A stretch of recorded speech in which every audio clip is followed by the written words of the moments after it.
À une semaine de la rentrée scolaire, vous le savez, des classes sont déjà fermées suite à la détection de cas de Covid-19. Pour mieux comprendre le quotidien des enseignants et des élèves, nous sommes allés en immersion dans une école maternelle à Illiers-Combray, en Eure-et-Loire. C'est le feuilleton de la semaine. Il est signé Julie Postolec et Didier Lepape. Cyprien, 3 ans, arrive à l'école, accompagné de son doudou. Une première rentrée que sa maman appréhendait un peu. On a eu le droit de les accompagner, on a eu le droit de rester un petit peu, donc super. Car le protocole sanitaire n'autorise que les parents des plus petits à pénétrer dans le bâtiment les premiers jours de classe. Des règles très bien acceptées par les familles qui restent dehors. Un petit bisou à maman. À moi. À maman. On n'autorise pas les bisous. Lorsque les enfants ont un gros chagrin, on les prend avec une respectueusement. Ensuite, on se lave les mains et on essaye de respecter les distances.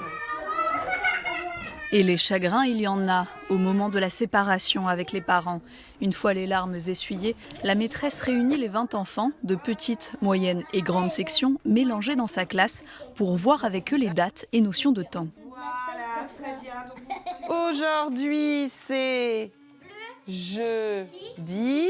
Demain, ce sera vendredi. C'est vrai que c'est pas facile de porter son masque, mais bon, on finit par s'y habituer. On est un peu dérangé de temps en temps quand on doit appeler un enfant parce que la voix est un peu couverte. Mais sinon, les enfants, j'ai l'impression que les enfants sont très très habitués maintenant à voir les adultes avec des masques et n'ont pas du tout été surpris. Celle qui vit moins bien le port du masque et les gestes barrières, c'est Flavie qui assiste l'enseignante. Je fais ce travail pour être en contact des enfants, j'aime leur contact, j'aime les câlins, je suis quelqu'un de tactile. Et le fait de ne pas pouvoir faire les câlins comme les enfants aimeraient et que j'aimerais, c'est vrai que c'est compliqué. Et on frotte. Regarde. Hop.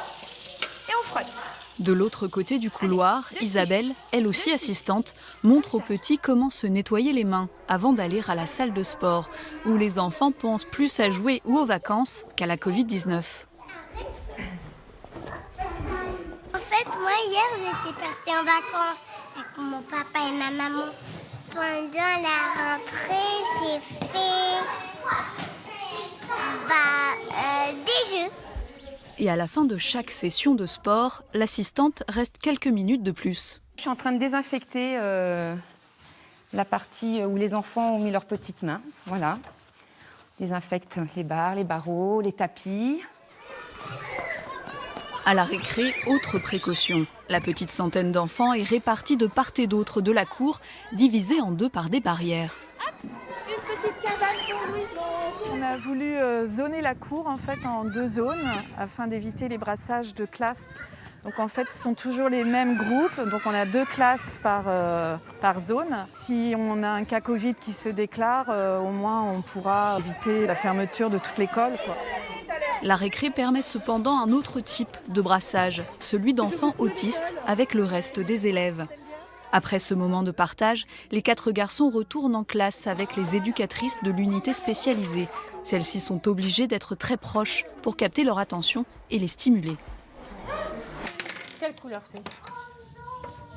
Vert, oui. On est dans un moment où on essaye de prendre contact, de bien s'apprivoiser, savoir ce qu'il aime. En même temps, j'essaie de travailler des aspects pédagogiques en le faisant nommer, voir ce qu'il arrive à dire.